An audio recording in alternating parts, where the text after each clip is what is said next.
हजरत सैयदना उमर फारूक, सब बोलिए रदी अल्लाह ताला। हजरत उमर फारूक रदी अल्लाह ताला का मुबारक ज़माना है। हजरत उमर ने फौज भेजी ईरान के हुक्मरान के साथ जिहाद करने। ईरान के बादशाह ने 2 ईसाई जासूस भेजे, कहने लगा जरा पता तो करो मुसलमानों का रात का तरीका क्या है, मैं साफ बंदी कराता हूं। वो सारी रात साफ बंदी कराता रहा। 2 जासूस आए मुसलमानों की मालूमात करने। मालूमात करके जब वापस गए तो हजरत उमर फारूक रदी अल्लाह ताला अन्हु के सिपाहियों को देखा, गौर से पलटे तो बादशाह कहने लगा क्या हाल देख के आए हो? कहने लगा सारे मुसल्ले पे बैठे हुए, जितने घंटे हम वहां रहे हैं मुजाहिदीन मुसल्ले पे रहे, यूं लगता है जैसे उनका दुनियादारी से कोई ताल्लुक। और कहने लगे बादशाह कोई ऐसी ताकत है जिसको वो बुला रहे थे, कोई ऐसी कुव्वत है जिसको वो पुकार रहे थे। हमें भी वहां खड़े होके महसूस होता था कि हाँ कोई है जो आ जाएगा इनकी मदद के लिए, कोई है जो पहुंचेगा इनकी मदद करेगा। ईरान का बादशाह कहने लगा मुझे समझ आ गई है, वो जिस्म की ताकत से ही नहीं लड़ते, वो कोई गैबी ताकत है जिससे वो लड़ते हैं। भाई वो गैबी ताकत भी तो हमारे पास हमने नाराज कर लिया ना, वो भी तो नहीं ना, मस्जिद का रुख भी तो कोई नहीं। और मैंने पिछले जुमे भी कहा था, फिर कहता हूं, वहन हो गया उम्मत को। नबी पाक ने फरमाया उम्मत को वो क्या है, दुनिया से मोहब्बत हो गई है, मौत से कराहत हो गई है, वहन है। सहाबाए किराम को मौत से बड़ा प्यार था, मौत से बड़ी मोहब्बत कर। हमारी तरह नहीं, वो कहते थे मरेंगे तो मनो मट्टी, तो वहां ठीक है, अजाबे कब्र हक है। लेकिन मैं कहा करता हूं सालों के बाद जो परदेश से मां के पास आए, मां उसे अजाब नहीं देती, उसका माथा चूमा करती है। और भाई जो रब करीम की बारगाह में जाएगा, तेरा क्या ख्याल है, गल सड़ जाएगा? मदीने वाले हबीब ने फरमाया कब्रुल मोमिन रौज़तुम मिन रियाज़िल जन्नह, फरमाया मेरा मोमिन जब कब्र में जाता है तो अल्लाह जन्नत के सारे दरवाजे खोल देता है, वो तो अल्लाह की रहमत में पहुंचता है। कौन कहता है मोमिन मर गए, वो तो कैद से छूटे अपने घर गए। कौन कहता है कब्र में अजाब है तो सिर्फ अजाब ही है, हाँ मुजरिम को सजा मिलेगी, लेकिन मोमिन हमेशा जहन्नम में, वो बेलाखिर जन्नत में जाएगा, बेलाखिर जन्नत में जाएगा। और किसी दरवेश ने बात की, वो करके चले गए, पर कमाल ही कर गए, कहने लगे दोज़ख में मैं तो क्या, मेरा साया ना जाएगा, क्योंकि रसूल पाक से देखा ना जाएगा। नबी पाक सैयद आलम अलैहिस्सलाम के गुलाम तो देखो ना, सारी जिंदगी उम्र फारूक, बुखारी पढ़ो तो सही, सारी जिंदगी उम्र हर नमाज के बाद कहते थे अल्लाह मरजुकना शहादतन फी सबीलिक, अल्लाह बिस्तरे पे मौत ना देना, मौत मुझे शहादत की देना। हजरत सैयदना मौला अली शेर खुदा करम अल्लाह ताला वजहुल करीम सारी जिंदगी कहते रहे अल्लाह अली ने मैदान में उम्र गुजारी है, इसे शहादत की मौत अता फरमा। ओ भाई ये तो शहादतें मांगने वाले। हजरत इमाम हुसैन मैदान करबला में खड़े थे, शिमर कहने लगा हुसैन तेरी चारों जानिब मौत है, तो आप फरमाने लगे तुझे अभी हमारा पता ही नहीं, मौत से तो हमारा प्यार चलता है।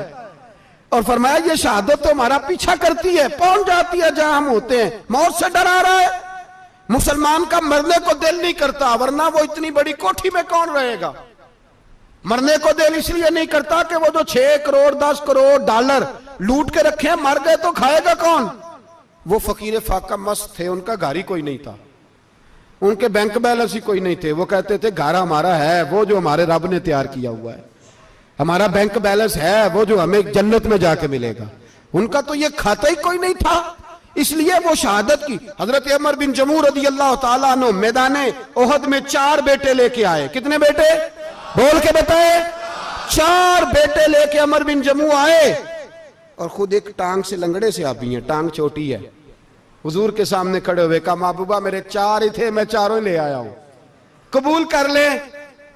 तो हुजूर ने फरमाया तू क्यों तलवार ओढ़े आया है, ये तूने क्यों गले में असला डाला हुआ है? कहा या रसूलल्लाह मैंने भी तो जाना है ना। तो हुजूर ने फरमाया 4 बेटे जो हैं। तो हजरत उमर बिन जमू ने बात की, सहाबा कहते हैं हम लबों से मुस्कुरा रहे थे, आंखों से रो रहे थे, क्या अजीब अंदाज है। हुजूर ने फरमाया उमर 4 बेटे जो आ गए तो तू रहने दे। तो हजरत उमर रो पड़े, कहने लगे महबूबा क्या लंगड़े जन्नत में नहीं जाएंगे? क्या हुजूर मैं लंगड़ा हूं तो मेरे लिए जन्नत कोई नहीं? मेरे हबीब पाक सैयद आलम सल्लल्लाहु अलैहि वसल्लम ने फरमाया अमर तो जरूर जन्नत में जाएगा। कहा महबूबा फिर बच्चे बाद में जाएंगे, मैं पहले मैदान में जाऊंगा। एक बीबी 4 बेटे लेके आई उहद में। कहा महबूबा कुल कमाई थी मैं ले आई हूं, मेरे पास कोई और शय होती तो मैं बचा के ना रखती। बेटे दे के ना हाजिरी लगवा के तो वापस दरवाजे पे ले गई। तो हजरत सैयदना अब्दुल्लाह इब्न उमर फरमाते हैं बीबी बोल रही थी तो मेरा जज्बा जिहाद बढ़ रहा था। अपने बेटों को कहने लगी मैं तुम्हें हुजूर के पास छोड़ के जा रही हूं, जब तुम मैदान में गिरोगे तो मैं तुम्हें देखने आऊंगी, देखना तुम्हारी पुश्त पे कोई जख्म नजर ना आए।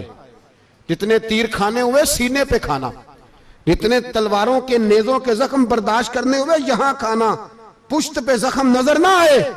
हजरत अब्दुल्लाह इब्न उमर फरमाते हो बीबी की गुफ्तगू मेरा जज्बा जिहाद बढ़ा रही थी। एक बीबी 3 साल का 4 साल का बेटा लिए रो रही है, ओहद का दिन है। सहेलियां पूछती हैं तू क्यों रोती है? वो कहती है देखो मेरा खामद भी बदर में शहीद हो गया, भाई और बाप भी। दिल करता है कोई जवान बेटा होता तो आज मुस्तफा के साथ उसे ही भेज देती। कोई जवान मेरे पास है ही 3 साल का तो क्या करूं, 3-4 साल का बच्चा क्या करेगा? पता नहीं क्या दलील आई, अचानक उठी, बेटे को सीने से लगाया, कपड़ा डाला, मस्जिद नबवी पहुंच गई। हजरत बिलाल कहते हैं मुझे मिली, कहने लगी बिलाल मुझे पता है हुजूर तैयारी करा रहे हैं जंग की, पर 2 मिनट अगर मेरी मुलाकात हो जाए।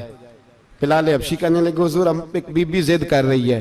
हुजूर बाहर आए, कहने लगी हुजूर मैं फलां की बेटी, फलां की बहन, फलां की बेवा हूं, मैंने बदर में 3 शहीद दिए हैं, अब मेरे पास ये 3 साल का लाल ही बचा है, बड़ा फख्र है मेरा। लोग मुझे शहीद की बेवा, शहीद की बेटी, शहीद की बहन करते, दिल करता है शहीद की अम्मा भी कहीं जाऊं तो मेरा बेटा ले लें। सैयदना बिलाल कहते हैं हुजूर मुस्कुराए, कहने लगे ये 3 साल का नौनिहाल क्या करेगा? कहते हैं अम्मा का अजीब जज्बा है। कहने लगी महबूबा सुना है असला भी थोड़ा ही है, ढालें ज्यादा कोई नहीं, मेरा बेटा साथ रख लें, जब आपकी तरफ कोई तीर आया ना तो मेरा बेटा ढाल के तो इसको ढाल बना के आगे कर देना। महबूबा ढाल तो बानी सकता है ना। हजरत बिलाल फरमाते हैं मुस्तफ़ा करीम ने फरमाया जा मैंने कबूल किया, कयामत के दिन बेटा घर ले जा, जब तेरा नाम पुकारा जाएगा तो शहीद की अम्मा कह के ही पुकारा जाएगा, जा तू घर ले जा। कहते हैं चलते चलते एक गरीबनी और आ गई, इतनी सी अट्टी बान की, इतनी सी। बिलाल हुजूर से मुलाकात हो जाएगी, नबी पाक आ गए तो कहा महबूबा ये गलबा इस्लाम में मेरा भी हिस्सा डाल ले। हुजूर ने फरमाया ये क्या है? कहने लगे हुजूर खामद फौत हो गया, औलाद अल्लाह ने बेनियाजी से दी नहीं, सवेरे चरखा काट के रिज़्क़े हलाल खाती हूं, मेरे पास ना ये इतना सा बान है, एक घोड़े की लगाम बन जाएगी, महबूबा हिस्सा तो डाल जाएगा ना दीन के लिए, मेरी कबूलियत हो जाएगी। मेरे हबीब ने हाथ उठाए और दुआ मांगी, कहे अल्लाह जितना तू मैदान के मुजाहिदों को अजर अता फरमाए उतना इस गरीबनी को भी अता फरमाना, उतना इसे भी देना। भाई ये जज्बे थे, ये रंग था उम्मत मुस्लिमा का, इसलिए काफिर घर में बैठ के कांपा करता था। अब उसे पता है ये एसी वाली कार से नहीं निकल सकते, उसे पता है कि हमने इन्हें बोतल पे लगा दिया है, अब ये पेप्सी मरिंडा और ये पी के खाने के साथ तो ये मस्त रहते हैं, अब ये नहीं निकल सकते घर से, हमने इन्हें उन चीजों पे लगाया है जो इनके वजूद को खोखला कर रही, अब कैसे मैदान में निकलेंगे? वो इसलिए नहीं डरता कि वो तेरी आसाइशों, तेरी जिंदगी में आने वाली सहूलतों से आशना है। मौत बिस्तर पे भी आ जाती है, लेकिन जिसको मैदान में आती है वो सारी जिंदगी जिंदा रहता है, वो सारी जिंदगी जिंदा रहता है। भाई मरना तो है, लेकिन अगर जिंदगी दीन के काम आएगी तो अमर हो जाओगे, बच जाओगे।